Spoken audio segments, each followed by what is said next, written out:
Welcome back, welcome back, welcome back to science. All right, we're going to start with an overview of the immune system.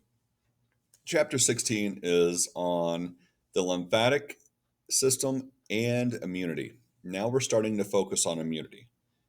Immunity has two major categories. One of those is the innate defenses, and innate immunity is not specific at all. Think of um, think of a castle and the way it has a moat. The moat isn't specific for any enemy, it is just something that's a barrier to most enemies, where they can't put a ladder up to it because it's in the water. And so the innate immune system is not specific. It's going to protect from general types of microbes, different things, and different threats. The adaptive, on the other hand, is really specific. Um, as we see disease causing agents such as bacteria, viruses, complex microorganisms like protozoa and spores, multicellular organisms like fungi, our lymphatic system develops a response. So, if these things these microbes just continue to multiply unchecked, it's going to cause infection. Our body's ability to fight off is immunity. So the two types of immunity are the innate and adaptive immunity. We'll talk about two different types of adaptive immunity, both cell mediated and humoral responses. Those are types of adaptive immunities. But we're going to first start on, and just this subsection of 16.5, focus on just the innate immunity. So, innate, we're going to have certain barriers. So, certain species are resistant to disease that affect other species. Like certain species lack receptors, temperature, or chemical environment for particular pathogens.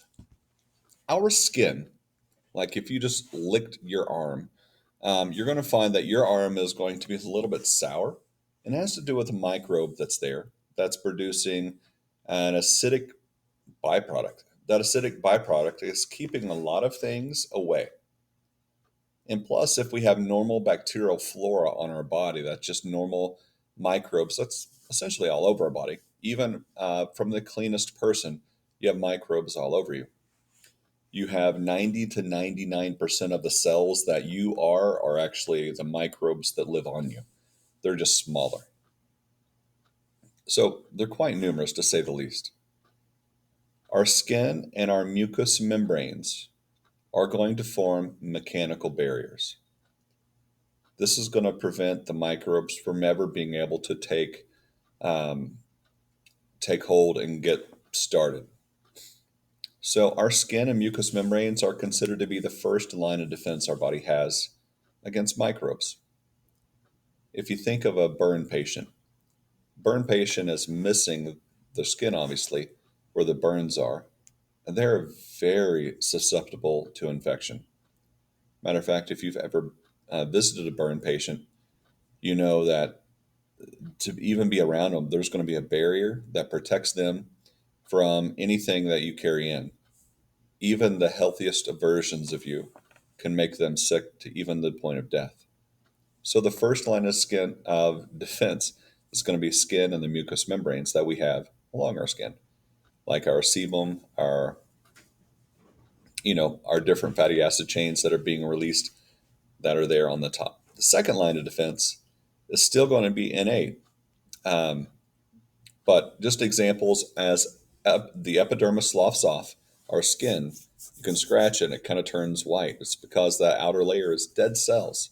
It's protecting us from those inner layers of the different stratal layers. We have ciliated epithelium in our respiratory tract. So if you went in and microscopically looked at our trachea, you're going to find these little hair-like projections that are sticking up that are going to be polar, and they're going to have mucus covering them, and it's going to stick to those, and it's going to help move it to our esophagus so we can swallow that and send it to our stomach. These hairs are going to trap pathogens. Then they can be swept away. We also have things like our tears, the wetness of our eyes, how lysozymes there. In our saliva, we have different enzymes that are there. All of these are help to wash away and also kill unknown microbes without ever getting to the point of getting to know them. One of our innate defenses is inflammation. Rubor, tulor, color, and dolor are the Latin prefixes for that. And so that's redness, swelling, heat, and pain. Let's talk about why you have each one of those. Redness. The redness happens due to vasodilation. Our blood vessels get wider. Since there's more blood flow going to that region, it turns red by color. Since it has more blood flow, it's going to swell. And that swelling is going to be closely related to the pain because the stress receptors that are there, they notice that a change in the tautness of our skin, and that causes it to be painful. The last one is heat. With all the increased blood flow to that region, we're taking the heat of our blood to that region. And so if we measured where an infection is versus where an infection is not, that infected area is going to be warmer. So all of those things, the redness, swelling, heat, and pain, those are all symptoms of inflammation. So at the inflammation site, the purpose is to inhibit the spread of infection. When our vessels dilate and get larger, we know that our capillaries are going to have those gaps in it, or we can have the migration of white blood cells out. It's going to exude fluids that contain fibrinogen and other clotting factors that are going to form the fibrin as it comes in contact with collagen. Those responses are causing the clotting mechanism to have, if you have any kind of broken vessel. So, following control of infections, we have the next crew move in, and that's the phagocytes that are going to eat, engulf the destroyed cells. They're going to eat both the problematic cells as well as clean up that battlefield. The end step of this is going to be identifying, like, all right, what's the damage? And then we've assessed the damage, and then, like, okay, we need to make more cells to replace this area. And so then we start cell division, platelet-derived cell division. All right, some chemical barriers that exist. Once again, these are chemically blocking things from being able to have success, like the different microbes. So, enzymes. We have enzymes. If you go inside of our stomach, you have the hydrochloric acid that's there. But we have chymopepsin, which has been converted to pepsin if the pH is right. This enzyme is going to denature and break down the chemical nature of these microbes. If you analyzed a tear, you're going to find that it has an enzyme called lysozyme, and lysozyme is going to destroy microorganisms. It doesn't know the type of microorganism. It's not moved by, I need to know what that is, and I need to take the head of it and show it to somebody else and develop. It's not doing that. Instead, it's just like, you're a microbe, you're done, you're done. So there are other things also involved, and something is called interferon that's going to block viral replication. So these interferons also act against tumors and stimulate phagocytosis. Why? Because phagocytosis can consume and break down that component. It is a cell that's going to be eating something else. Defensin are peptides produced by neutrophils and other granulocytes. Remember the granulocytes that we talked about? Bin, basophils, eosinophils, and neutrophils. These are going to be the granulocytes, and they're going to cripple microbes by essentially opening up their cell walls. And whenever a cell wall is opened up, cell membrane is opened up, and the composition on the inside and outside are the same, that cell is lysed. It is done. So defensins are going to be poking holes in these and ripping open these microbes, cell walls. And I say cell walls because if they're bacterial, they have a wall. If it's a non-bacterial, then it may not.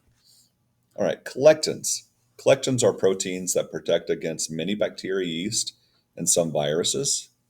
And we also have the complement system. This is a group of proteins that's in the plasma that's going to stimulate when to have inflammation, when phagocytosis needs to occur, as well as when we need to increase the amount of phagocytosis that is occurring. All right, let's look at some specific cells that we have of innate defense. Once again, innate defense is not a specialized defense. It is a blanket system just used to protect. One of those are the natural killer cells. Natural killer cells are the coolest named cell in the body. If it was named by a teenage boy, they would name it the natural killer cells. So they're a small population of lymphocytes. They're different from the B cells and T cells because these don't provide adaptive immunity. They don't remember what they killed. They're not specialized to only kill certain things. In the sense of like, I'm only going to kill the coronavirus that has this spike protein. Instead, it's just like, you look like a foreign bad bacteria, you're out of here. And so it takes out things blanketly. So they're not specialized. They defend against viruses and cancer cells by secreting cytolytic substances called perforins. Now, as we pointed out, the perforins are going to perforate the membrane, poking holes in it, causing the cytoplasmic contents to be the same inside as outside. And if that's the case, you don't have the capacity to allow some things through, and the cellular processes that require those gradients are gone. And natural killer cells can influence and enhance inflammation. Once again, redness, swelling, heat, pain. Phagocytosis, it's another innate response. So they are not specific. They're going to identify foreign things, the bacteria, the viruses, and they're going to remove these particles from the lymph. These phagocytes in blood vessels and tissue of the spleen, liver, and bone marrow remove particles from the blood. The most active ones, neutrophils and monocytes. Chemicals from damaged tissue can attract phagocytes. And so this is going to be a type of chemotaxic response. So chemotaxis is where something moves towards something else because its ability to identify it. Imagine that you're smelling the most delicious food that's baking in your house. And like at my house, when my wife bakes cookies, my kids find their way to the kitchen. That would be kind of like chemotaxis, and they would be phagocytic in this nature as they're going to go to and eat. And so my kids would represent the phagocytic cells as they're going to go to and eat those things that are causing the positive chemotaxis. Monocytes that leave the blood are going to have a new name. These are going to be called macrophages. So macrophages are going to be able to, some of them are going to float around, some of them are going to be attached and do a specialized job at a location. The mononuclear phagocytic system. This is the reticuloendothelium. This is going to consist of the monocytes and macrophages of the body. Once again, monocytes and macrophages, potato, kind of like where they are depends on their naming. But the mononuclear phagocytic system, they're going to be an innate phagocytic response to foreign particles. All right, a fever, something that we've all experienced before, and this happens from a bacterial or a viral infection. And when a virus or bacteria infection stimulates the lymphocytes, they're going to proliferate something called interleukin 1.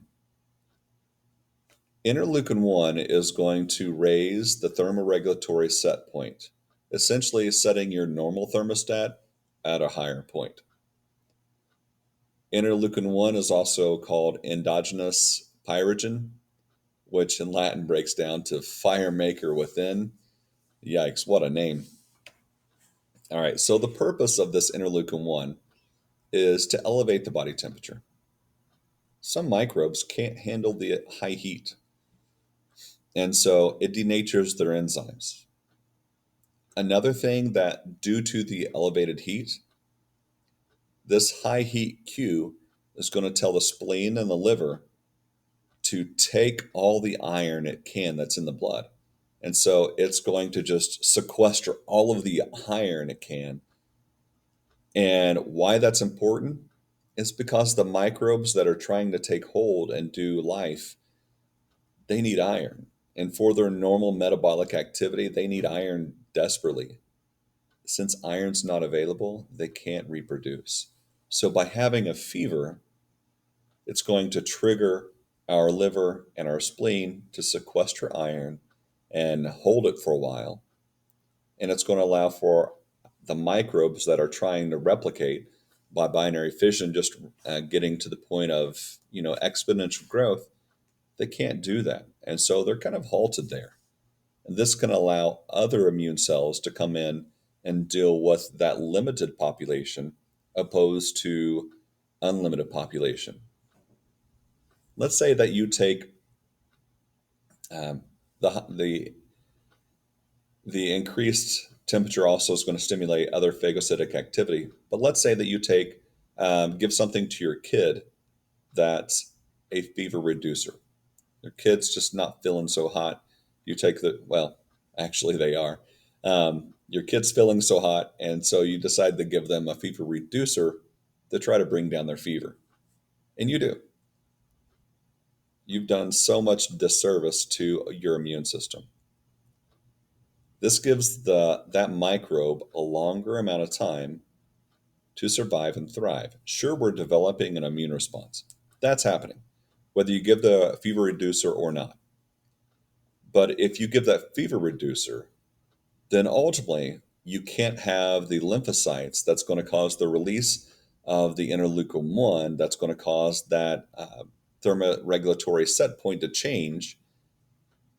So you won't sequester that iron, which is going to allow the microbes to continue to reproduce. Also, any that are going to die because of the denaturing of their proteins also won't die from that reason.